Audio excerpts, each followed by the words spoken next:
Within the last few decades, the conversation around mental health has taken a complete 180. Our society has gone from one that stigmatizes mental health and bottles up emotions to one that is open, vulnerable, and self-reflective. As 1 in 3 Canadians experience a mental health issue in their lifetime, this shift is overwhelmingly positive. With the goal of making therapy more accessible, many therapists have been taking to platforms like TikTok and Instagram to share their knowledge. What's interesting is we're seeing a whole new communication system beginning to take form, which has been coined as therapy speak by New York Times contributor Katie Waldman. In today's episode, we're going to be diving in to the topic of therapy speak. We're going to explain what it means, how it affects our relationships, our thoughts on it, and of course, we're going to offer up some solutions, so stick around.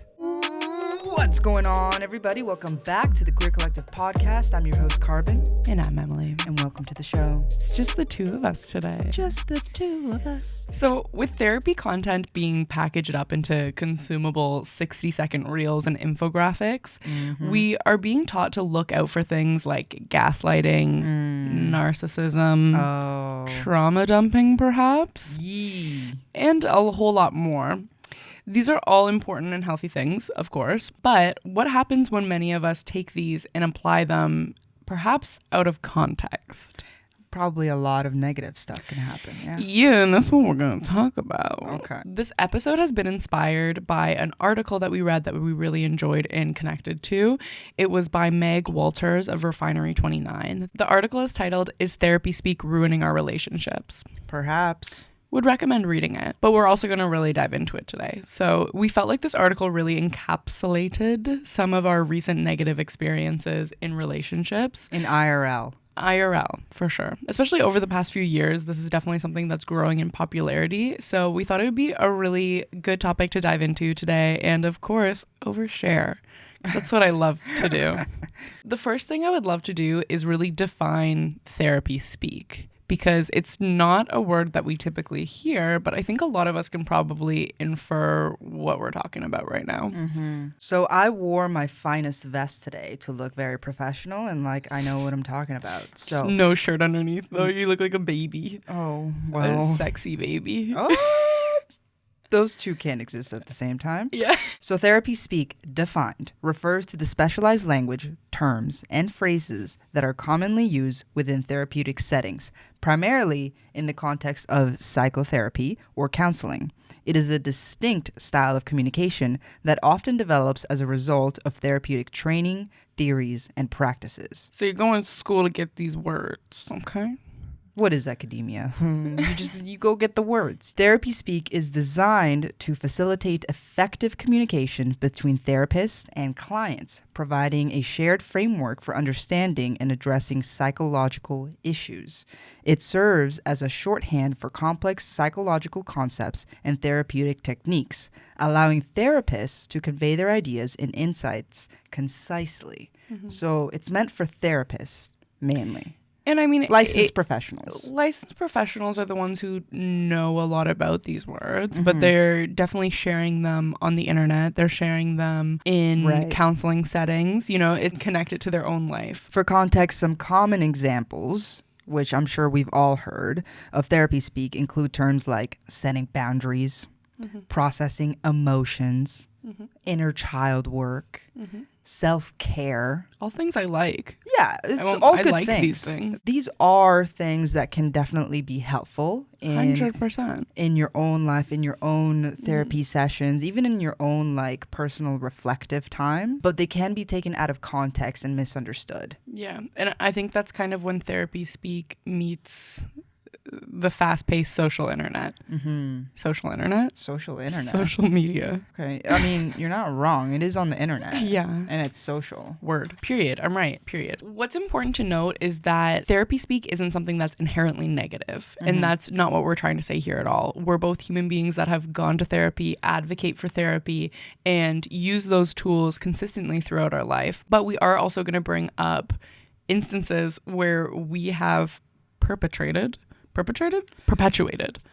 Yeah, perpetrators like, I'm bad. you naughty person. Which might be true. But we are going to bring up instances where the two of us perpetuated therapy speak. Another disclaimer that I want to start this off with is not everybody can afford therapy. And there's a reason why so many people end up taking therapy speak and running with it without having the full context with them. So we're really going to leave you off on really diving into that issue itself, but you'll be able to find that at the end of the video. But let's jump into the actual situation at hand. To illustrate really how therapy speak is impacting our relationships, the article that we're referencing for this video highlighted a TikTok video that we thought really encapsulated the whole term. And it's titled, "Here's How You Break Up with a Friend." And it was created by Dr. Brandolini, who's a clinical psychologist based in New York City. I've noticed you've been withdrawn and haven't wanted to hang out recently. What's going on?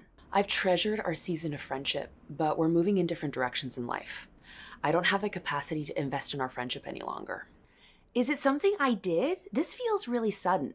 I get that it might be hard to understand, but I've been reevaluating many areas of my life recently, including my ability to be a good friend to you. I just want to be honest and upfront so I don't disappoint your expectations. I'm sorry if this feels painful and confusing. I wish you all love and success. You don't gotta end it with the love and success. It's giving HR. With peace and love. You're fired. Yeah. So what are your thoughts on the video? I mean, I get where she's coming from. Generally, it's a good template. It's super cold, obviously. Yeah. Because it's like I assume she made it like a general kind of thing. Yeah, it definitely feels super cold. It feels very HR. It feels like I'm getting fired from work. I also feel like it's very one-sided. This is what's best for me. Yeah. And like nothing about them, like no addressing their emotions or their thoughts or like even answering their questions. Why? It seems sudden. It's like, you know, all I can tell you is peace and love. I wish you all the best. Nothing for them to grow on. Nothing for them to grow on. No feedback. Like if I am being like a bad friend to someone, I assume that we would have like a decent relationship, or like once it did, I would want some feedback of like, what is it that I did that led you to this point, or like a culmination of what I did, or like, why didn't you come to me earlier? Like there's so many things there that I would like, my brain would be firing off. And if they just provided like, we're just moving in different directions, gotta go by, then I would be pissed. Yeah, I mean, you know, but I literally had a former best friend say this to me over text verbatim. And the sad part is like they were a friend that I really cared about. And it's like if I was doing something that was negatively impacting their life, I would have changed it. You know what I mean? It's not like I was some kind of toxic person where it was like they had tried previously to come to me and tell me something. And I wasn't changing, or I was doing toxic shit over and over again. Like that wasn't the case. You know? So I think this is really an example of like therapy speak at play, where it's like you're just cutting people off kind of cold turkey. And it's like just like cutting connections left, right, and center, because it's like no one is satisfying. No one's serving me. No one's serving me. Whatever it is that I want to be served. But will I tell them what I want to be served? Nope. I'm just going to move on to the next one. I think that's actually like a really big thing that I see that's common, that happened to you, that has happened to the both of us in other situations where it's like, hey, you're no longer serving me as a friend, but I'm not going to tell you what it is. If I, you know, have been doing this for a while, why didn't you tell me? I would have cut it out. I care about you. I would have changed that. For sure. You know? I feel like a lot of people are playing this like read my mind kind of game. Like, what is this? Exactly. Like no one's going to ever know exactly how you're feeling all the time. I never expect anybody to know exactly how I'm feeling. But it's really about learning communication skills, which I also feel like is a tool that you can learn in therapy too if you want to, or it's a tool that you can learn on your own just through practice. Honestly, I learned it through living with like 6 other people and like through necessity of like needing to communicate and also caring about those people. But I think the question really you have to ask yourself is like, do I care about having these relationships in my life? Do I want to be a person who's alone? I think overall though the video definitely lacks nuance, and we see this just in the nature of social media is like you are boiling down a concept to 30 to 60 seconds. You're gonna lose so much information there. And like you said, like you were able to critically look at this video and be like, okay, it's a great outline, which it is. If you add in more context, like if the person asks you follow-up questions and you continue the conversation and personalize it for that relationship, then it's something that is a useful tool that makes sense. But I think a lot of people look at this who haven't had like the privilege of accessing therapy and just use it verbatim. And actually the article that we were reading reached out to the original poster of this video, and she did confirm. She was like, it was meant to be an outline for a conversation. Right. But my one kind of problem with it is she didn't mention that anywhere in the video. It's like she didn't say it at the end, at the beginning. She didn't say it in the caption. She didn't say it in the comments. I looked through it and I'm like, there's no context is like here. Maybe there should be like a little bit of a disclaimer of like 100%. this is a great outline, especially if you're a therapist. Yeah, you know, I think there should be a bit of a responsibility there. Nobody's perfect, so let's you know, even therapists. Yeah, but yeah, maybe like moving forward, that is something that like therapists that are on TikTok or Instagram or whatever can start doing. And another thing that is, I think, probably important to note about that video is that it was like, what, 30 seconds, 60 seconds, something like that? Yeah, less. You would never have a conversation with somebody that's that short, that is that like intense. I did. Okay, well, yeah, but which is why it didn't work. Yeah. You're just going to like make that person feel awful. Yeah. And it kind of is like something that constantly lingers, which I feel like is never good closure for anyone. Like if you do truly want to end a relationship, maybe it's just like you don't have capacity in your life for like X number of friends anymore. Maybe this person just like isn't taking you in like the same direction that you want to go. Like it's just not adding. Well, in terms of friendship, can I add something to that? Please. I think with the rise of therapy speak, there is also a lot of talk about people that serve you, right? And all of that is good. I'm not saying that it isn't. We want to have people that serve us. We want to have people that are in our corners, that meet our needs, that provide something of value to our lives. But the thing is that there's different levels of friendship. Yeah. Right? Like, not everyone is going to be your best friend. There's different dynamics in life that are totally valid and okay to have, rather than just like only intense best friends. You meet all of my needs and lift me up and support me and serve me kind of friends. Right? Like, you have best friends. You have acquaintances. You have just general friends. You have work friends. You have like school friends, whatever. Like, not everything is so intense. I'll also say, like, I have friends for different sides of my personality too. Right, I don't know if that sounds weird, but like I have so many different interests and like so many different parts of myself that it's like I have friends even from like different parts of my life too, where it's like I still really like getting together with them. I'm not like a completely like I've changed and I've evolved, but I do feel like there's some people who have like evolved along with me to a certain degree, and like parts of our personality still really connect well, and I love being around them, and it's like that relationship still makes a lot of sense for me. For sure. In different ways. You know, you don't have to be every single part of you. You don't have to be able to talk about every element of yourself with a certain person. It's like friendship doesn't have to be everything. Exactly. I do think that's another flaw of some people these days that look for like such a niche group of people, as if this niche group of people is going to understand their every want and need and struggle and desire, For example, if I niche down to just like, I can only hang out with women who are lesbians, who are of color, who dance, who like, you keep adding layers to that. I'm like, okay, I'm gonna hang out with 0 people. I'm the only person left in the room. Like, who am I gonna hang out with? Like, no, I'm gonna hang out with people who dance. I'm gonna hang out with people of color. I'm gonna hang out with people who are queer. I'm gonna hang out with just women, regardless of sexual orientation or whatever. I'm gonna hang out with straight people. I'm gonna hang out with like, there is such few people in the world that share like my, not exact, but like as close to my exact experience as possible. And honestly, I don't hang out with those people.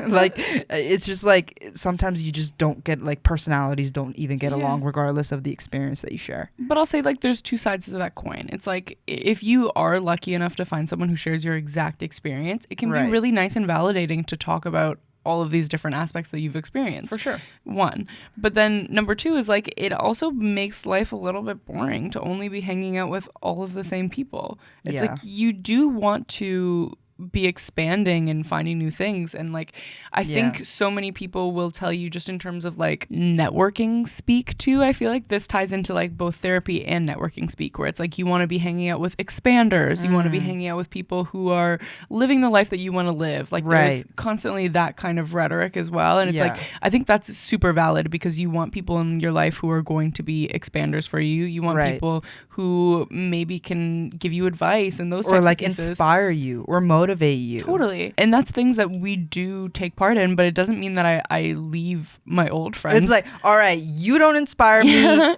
Peace out. Yeah, like that sucks. GTFO, dude. We're not friends. That sucks. I think that if I told everybody who didn't want to be an entrepreneur as well, it's like to GTFO, then I think I would be a shitty person. That's my opinion. It would also just be a bit boring. Like, the thing is, like, I don't want to hang out with myself.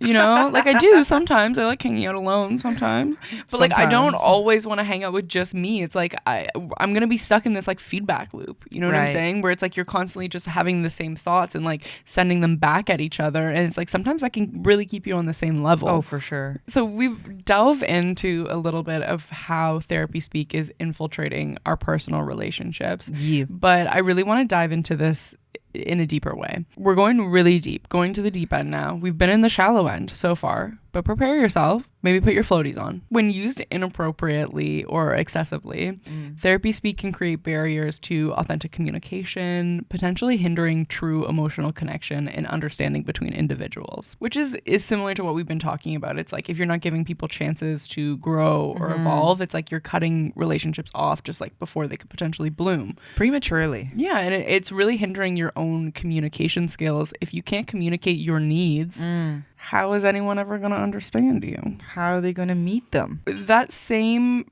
doctor who made this video also had kind of a good quote in here, which I would like to recite for you. What she said is, "There's a danger of misuse, misinterpretation, and weaponizing.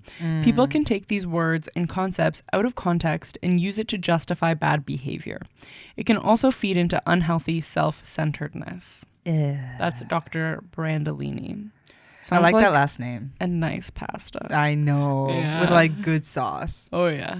For some reason, I'm seeing like green sauce. Pesto? I like that. I was seeing more of like a white sauce. Oh. Like an Alfredo adjacent. Okay, adjacent. Yeah. It's a Brandolini. Overall, without a trained therapist guiding your situation, guiding this kind of therapy to speak, or you taking a very critical third person approach and really looking at your situation and Googling terms and being very critical about it and not taking things at face value, therapy speak can result in folks improperly applying very half-baked understandings of psychological terms to their own situations. Well, I think another issue there is that people who do misinterpret this therapy speak information, I find that a lot of those people also state their pieces as if they're 100% correct and there's no way they could be wrong, or there's no way that anybody could tell them differently. You use it as a shield. Yeah. So nobody can really debate you because you have all of these big words. But the thing is that, like, for me, I also don't really know how to handle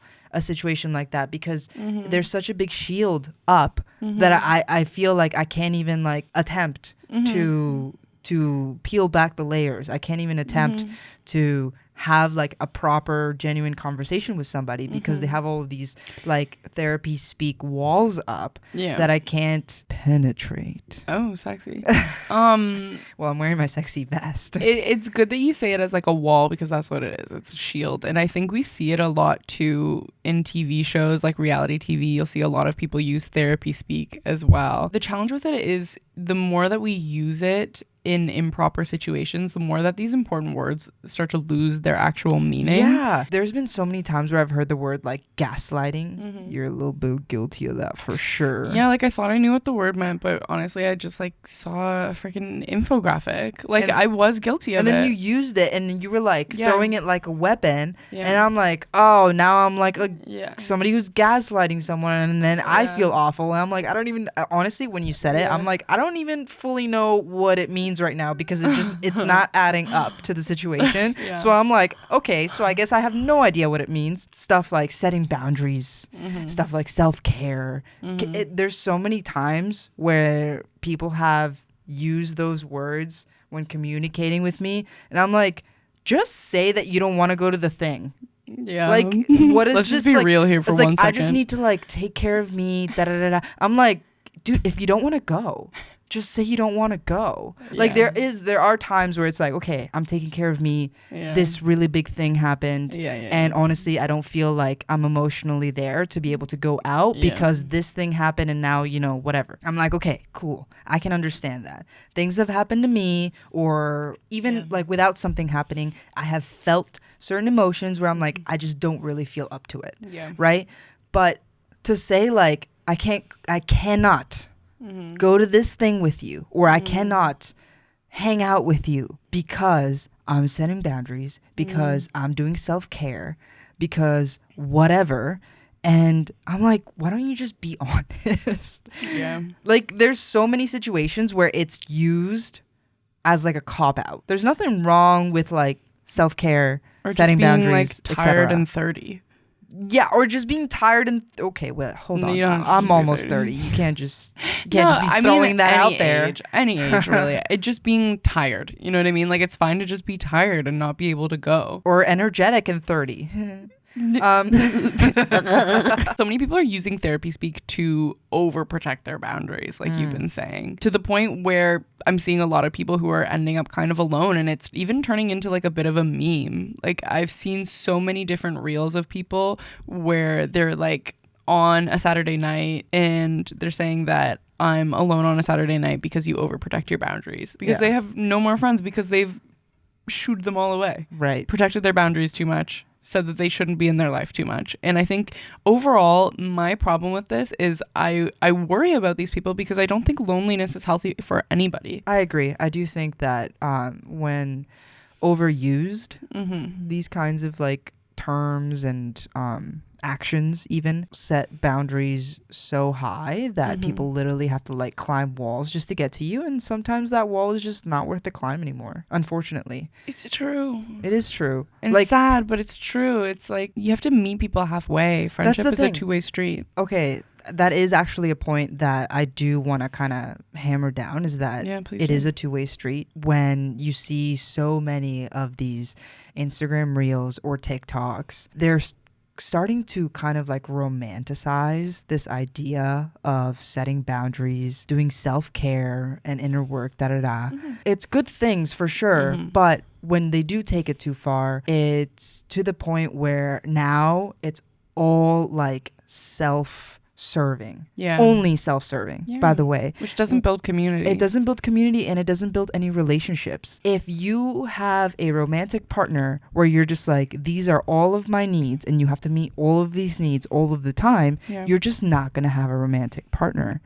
Like, I don't think so, because every single relationship is give and take. It is not only give Yeah. and it's not only take, Yeah. right?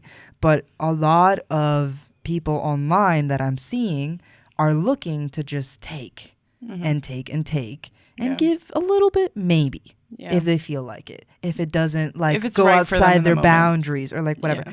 But a relationship with anybody is meeting in the middle. Yeah. It's compromise. It's communication. I It's don't also know. being there for each other. It's supporting each other. It's holding space for one another. I think another term that I don't like that people have gone a bit too far with is being so anti-trauma dumping and labeling almost anything as trauma dumping. Like, you don't Yikes. want to show up. Some people do this for sure, where they just show up and only talk about themselves, won't ask you a single question. Yeah, I've That's- experienced that. Don't love that. I Yeah. think if you are going to come over to speak about yourself, it is good practice to also ask the other person. For sure. And I mean, like, we can sometimes- definitely, that's the thing, is that like, I'm 100% open to hearing about your trials, your tribulations. I'm here to listen. I'm here to support. I'm Yeah. here to give advice if you want it. Yeah.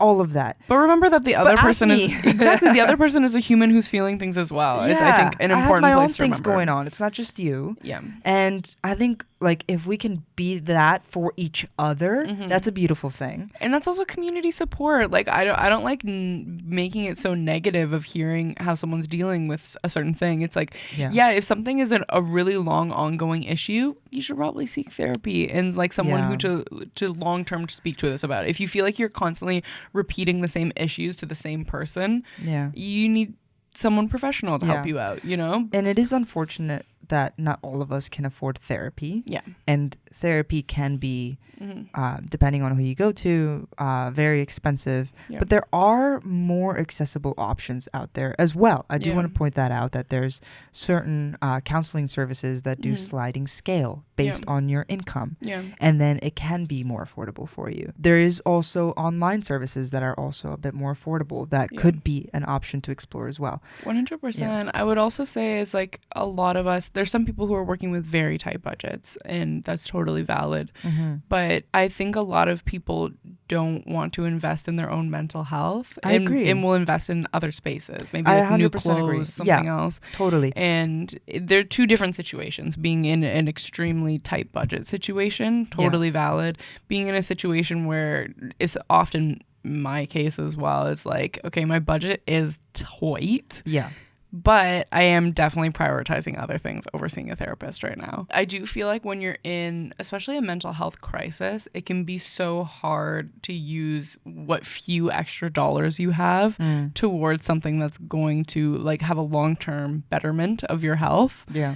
Because when you're feeling really down, depressed, anxious, you probably don't want to cook yourself dinner. Yeah. And it can be a lot easier to just order out. And that's something that I've been really guilty of, for sure. It doesn't even have to be something that's guilty. It's like something that I indulge in. Yeah. Rather than invest in my own health. But even for people that do go to therapy like regularly, I do want to point out that there's people that go to therapy and don't even do the work.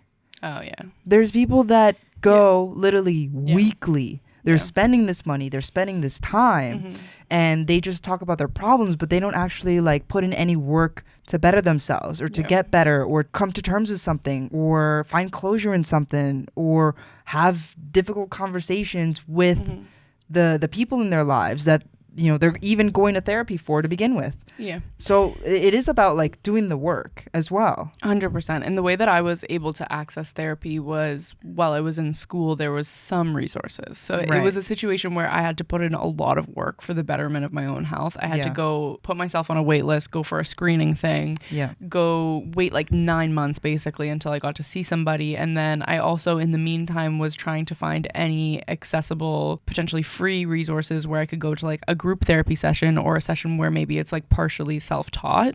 So those are situations that you can try to find, but you really need to care about yourself, number one, and know that you don't want to be in this situation long term because it doesn't feel good to be in a mental health crisis. No, it feels like a never-ending loop of you falling and then falling more. Yeah, but know that you can get out of it. I was in that loop. It was really scary, and I really pushed myself to find help, and it helped. Period. I'm not 100% a healed person anymore, but I'm far beyond where I was 3 years ago. Kind of diving back into the community and relationship piece, while I was researching this episode, I did find another really good quote that I would love to share. And this is from another psychotherapist named Esther Perel, who discusses something called collective resilience. So this is really on the loneliness piece and why we should be caring and investing in our relationships. So what Esther had to say is that resilience is not a bunch of traits in an individual. Resilience is the ability to tap into the collective resource.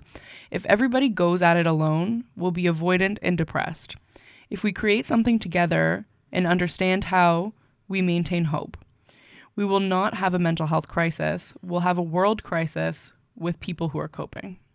I thought it was a valuable take on things because so much of the world feels like it's constantly falling apart. Yeah. No matter which generation you're a part of, there's always been a world crisis. I think that's a good illustration, especially from the viewpoint of a psychologist, about why community is valuable and important. And I think there's so many other reasons that we know community is important. It's in so many different pieces. I never feel good when I'm fully alone and I don't feel like I have somebody that I can lean on and talk to.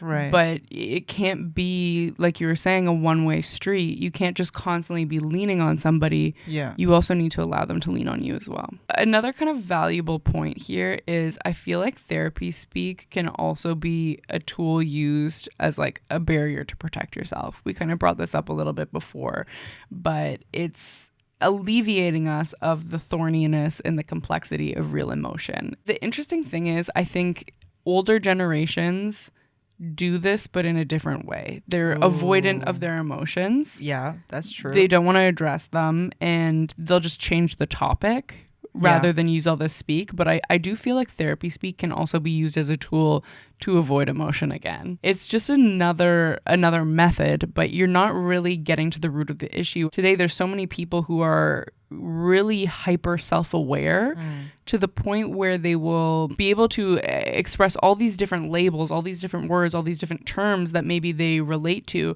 and maybe they can talk about their whole life's trauma to you, but it's with like a blank straight face. Yeah, like almost like disassociating from their trauma. Exactly. Right. And there isn't real emotion there. And I think an interesting thing in this article that a lot of the psychologists that they spoke to for it had brought up is that it's not really serving you as much as you might think to be over therapizing yourself and also overusing therapy speak. Yeah. What really is going to benefit your relationships in the long run is to revert back to real emotion and how you're feeling and connecting with yourself.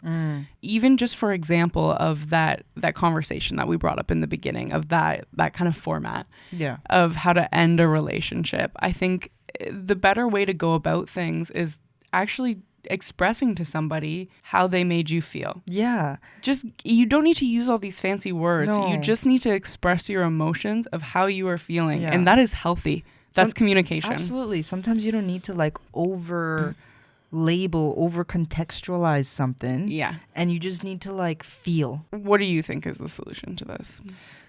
So I think ideally, if it's financially available to you, then therapy is the solution. Therapy with doing the work. Yeah, and that's really what this article brought up. And it was kind of my only problem with the article that we've been referencing throughout this is they didn't bring up any of the nuance around mental health care and affordability. Yeah, is it like financially actually available to you? Yeah, literally the only response they said was make sure you're pairing this knowledge with therapy. It's like, okay, not everybody can afford that. Yeah, for sure. But I do think that you brought up a valuable point of like, can you actually not afford it, or are you just not prioritizing it? Yeah. Right? So those are two different things, right? Like if your budget is tight, but you're just not, like people can have tight budgets and still be able to go to therapy, right? 100%. So it's just about like really evaluating your finances, which is like a thing that you kind of have to just do on your own. Say it's $100 a session. Say you want to afford 2 sessions, you need to find $200 more in your budget, or just 1 session a month, $100 more in your budget. Think about the pros and cons of spending that money on therapy. It's like, for me, it's how horrible am I feeling right now? How much do I want to get rid of this? Is this going to long-term even benefit me with my own budget? The betterment of my own mental health, will that allow me to even earn more money down the line? It's an investment in yourself. And that's how I like to think about certain things like that. Yeah. When you say you can't afford therapy, if you really look at your budget, it's like sometimes you actually definitely cannot afford therapy. Yeah. And that's fair. And maybe that's you're valid. Struggling with food. Even just affording food. Yeah. But what if, say, like you're buying extra bottles of wine, or you're buying like extra nights out to dinner with friends, or you're going to like extra events or whatever. And it's like, if you make a short-term sacrifice for the long-term betterment of your health, then that's definitely something that would enhance your life tremendously. Yeah, and we're people who have been working with a really extremely tight budget this past year. And for us, even finding creative ways to not change your lifestyle right now, but still being able to enjoy the same things to a certain degree, it's like a lot of people want you to still enjoy these things. I've noticed even just reaching out and asking people for pay what you can tickets to certain events, if you still like, if that's therapy to you to a certain degree of like going out, being social, enjoying your night. Yeah. Sometimes that can be therapeutic. That can be therapeutic for you as well. And some people, especially organizers of events, I think they especially know, because they care so much about creating this space, they know that it's important. Yeah. You know, they know how it can make you feel. So often organizers will offer pay what you can tickets, and and we do if you reach out. Absolutely. Yeah. The next piece that I want to offer as advice for this, as a solution, I think it really ties into media literacy. So it's, how are we consuming content? And I think this can be really hard, because it is, in this instance, the example that we gave was coming from a doctor.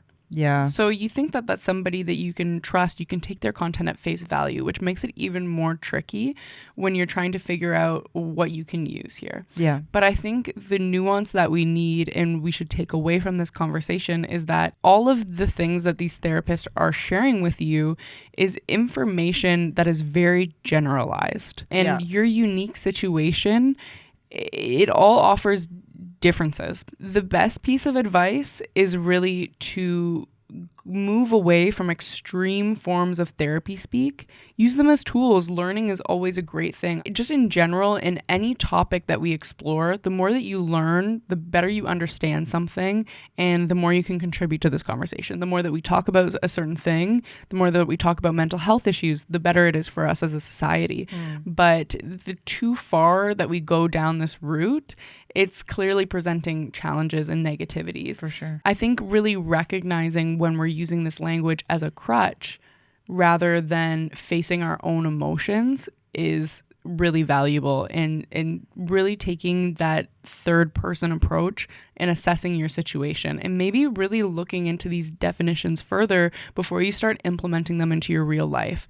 Because if you're just going off of a 30-second clip and that's all you're using, and then you're going and applying it to your real life, I don't think you have enough context to use a term that is that big. And for me, I started using, what was it? Gaslighting. I started using gaslighting after seeing a freaking 30-second clip, and that's the wrong way to go about it. And I'll out myself, and I'm sure almost all of us have done this, because it's just the way that we consume content these days. I mean, I've done it as well. I've seen like terminology on TikTok and be like, I know what that is now. I know everything about it. I'm going to use this. This is my new truth. And sometimes it's not even doctors saying it. Sometimes it's just someone who can afford to go to therapy, and then now they're just sitting in front of a camera and regurgitating it, and maybe it's something that really deeply applies to their own life, but maybe it doesn't connect to yours, and it doesn't make sense for your situation. Totally. So take things with a grain of salt. I feel like, especially for people who are engaging a lot with therapy speak, is you might be someone who's over consuming content on your phone, which I'm also guilty of right now. I'm finding that I'm just you're like,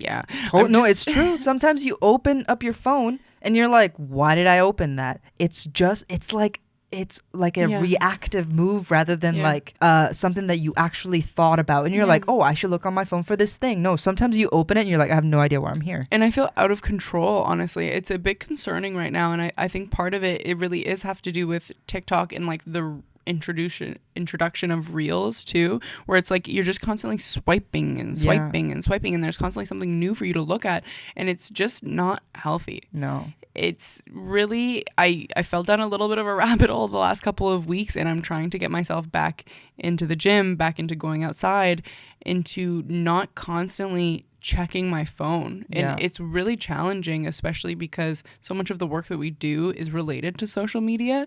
But I need to learn to post something and walk away. And definitely. I think a lot of us need to do that right now. It's a challenge of our generation. So I think that's a great place to leave this conversation. Thank you so much for listening to this episode. If you found this episode helpful, please make sure to subscribe. We put out new episodes every single Thursday, and you don't want to miss them. Until next time.